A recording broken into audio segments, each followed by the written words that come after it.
Welcome back to Vanlife VW. In the last video I showed you how to take the instrument cluster out. Well, that's because ours is broken again.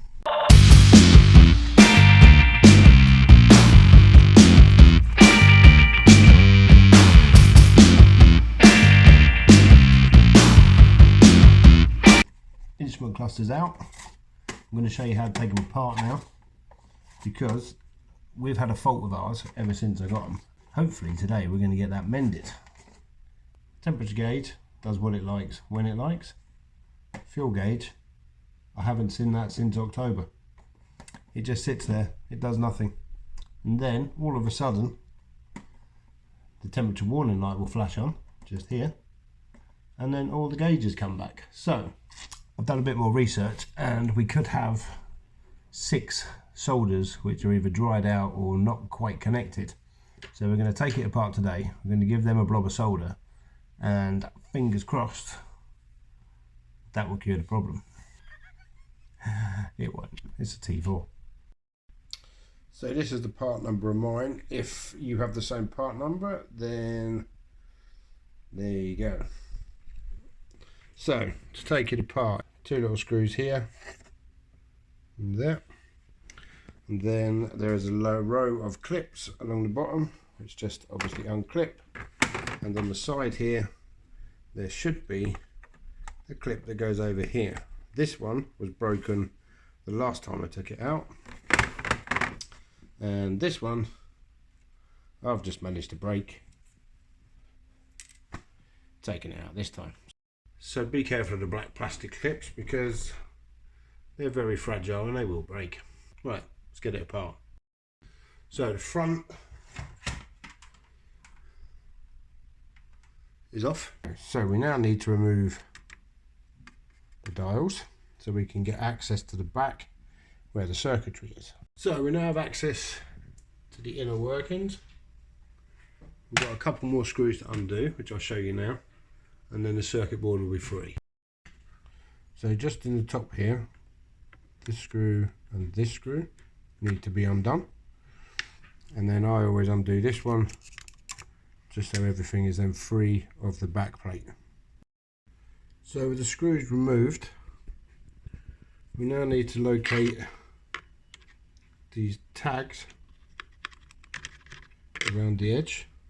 There's one hidden just in there, and there's another just over here on this side here.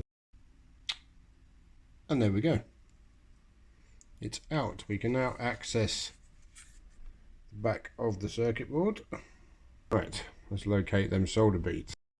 So, having taken all of that apart to locate the solder beads for the heatsink, it would appear that if you have a mid-range, so 96, 97, I believe 98 Volkswagen T4, yours doesn't have a heatsink.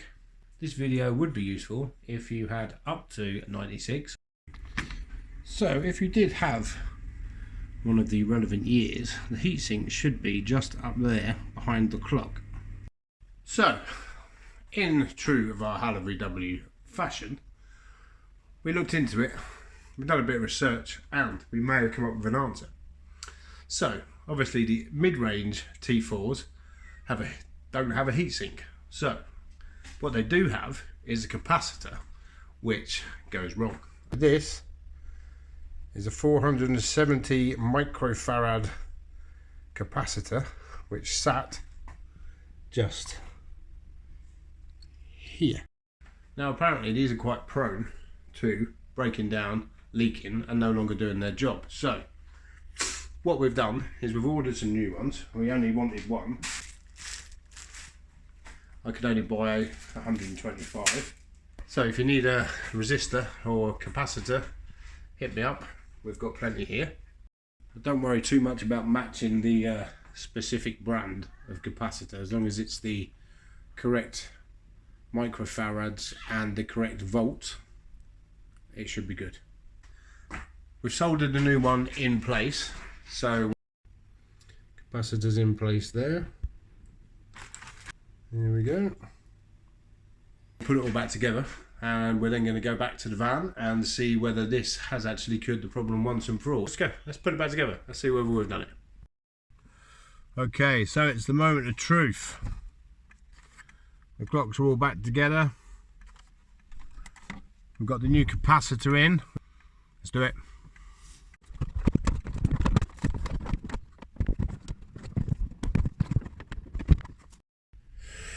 So it's back in. So before I do the reveal, the problem we had with the clocks, which is in the title, was we had no actual clock, so which wasn't a problem, didn't really need to know the time anyway. We had intermittent fuel gauge problem, and we also had an intermittent temperature gauge problem. On top of that, the digital display lit up as and when it light, and it was basically just, yeah, you never knew what you was going to get on the dash. So with doing the capacitor repair, have we changed any or all? Let's have a look. So as you can see, we have a digital display. The clock now tells the time and moves. Fuel gauge. We have a fuel gauge. Obviously the temperature's not going to rise because obviously the van's cold. So it would appear that the 10p capacitor has fixed the problem.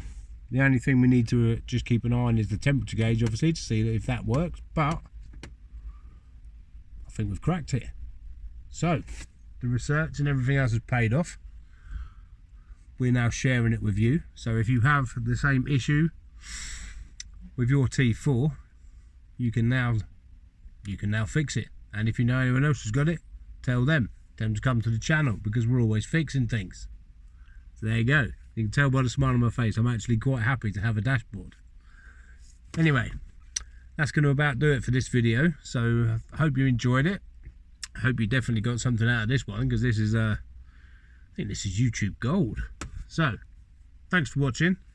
Hope you enjoyed it. Drop us a like, subscribe, comment if you've got any questions. We'll catch you on the next one.